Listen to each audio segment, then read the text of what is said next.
ইরানের প্রতি মার্কিন যুক্তরাষ্ট্র যতদিন তাদের আচরণ পরিবর্তন না করবে ততদিন পর্যন্ত হরমুজ প্রণালী বন্ধই থাকবে। ইরানের সুপ্রিম ন্যাশনাল সিকিউরিটি কাউন্সিলের সচিব মোহাম্মদ বাকের জোলখাদের গত ৮ আগস্ট কথা জানিয়েছেন। তিনি বেশ কয়েকটি শর্ত তুলে ধরেছেন। সেগুলো তেহরানের মতে ওয়াশিংটনের আচরণ সংশোধনের জন্য জরুরি। এর মধ্যে রয়েছে কখনো কোনো ভাষায় ইরানকে হুমকি দেওয়া যাবে না, ইরানি জাতির পবিত্র মূল্যবোধকে কখনো অপমান না করার প্রতিশ্রুতিও দিতে হবে।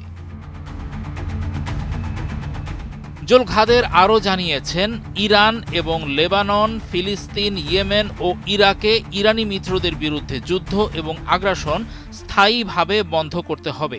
এছাড়াও নৌ অবরোধ প্রত্যাহার করা এবং ইরানের চারপাশ থেকে সামরিক বাহিনী প্রত্যাহার করতে হবে। ইরানের ওপর চাপিয়ে দেওয়া দুটি আগ্রাসী যুদ্ধের জন্য কোনো ছাড় বা আপোষ ছাড়াই পূর্ণ ক্ষতিপূরণ দাবি করা হয়েছে। একই সঙ্গে ইরানি জনগণের ওপর আরোপিত অন্যায় ও অবৈধ নিষেধাজ্ঞা প্রত্যাহার করতে হবে। ইরানি জনগণের বাজেয়াপ্ত ও চুরি হওয়া সম্পদও শর্তহীনভাবে মুক্ত করতে হবে। জোলখাদের আরও বলেছেন, এই দাবিগুলোই ইরানি জনগণ ১৬০ দিন ধরে রাজপথ ও স্কয়ারগুলোতে উপস্থিত থেকে স্লোগান হিসেবে দিয়ে আসছে। সুপ্রিম ন্যাশনাল সিকিউরিটি কাউন্সিল কখনো পিছু হটবে না বলে তিনি জানিয়েছেন। যুদ্ধেও না, আলোচনাতেও না।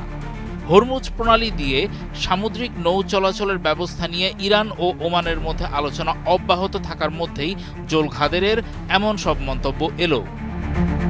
কৌশলগত ওই জলপথের সীমান্তে অবস্থিত দুটি দেশের মধ্যে নৌ চলাচলের একটি কাঠামো তৈরির উপর কেন্দ্র করে আলোচনাটি এগোচ্ছে।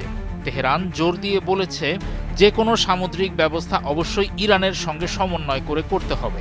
এই আলোচনার মধ্যে নৌ চলাচল পরিচালনাকারী আইনি ও প্রযুক্তিগত কৌশল অন্তর্ভুক্ত রয়েছে, যার মধ্যে একটি নতুন সামুদ্রিক রুট বা পথ তৈরির সম্ভাবনাও রয়েছে।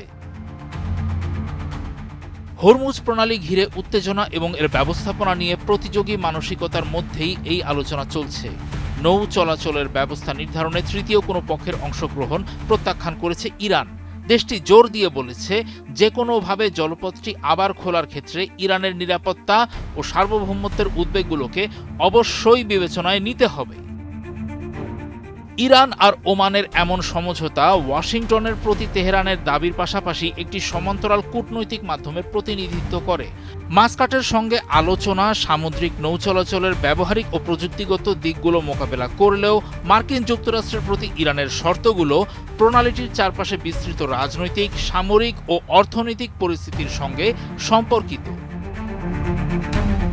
ইরানের জন্য জলপথটি আবার খোলার বিষয়টি কেবল শিপিং ব্যবস্থার সঙ্গেই জড়িত নয়, বরং সামরিক চাপ বন্ধ, নিষেধাজ্ঞা প্রত্যাহার এবং ইরান যাকে অসামঞ্জস্যপূর্ণ লঙ্ঘন ও ক্ষতি বলে মনে করে তার সমাধানের সঙ্গেও যুক্ত।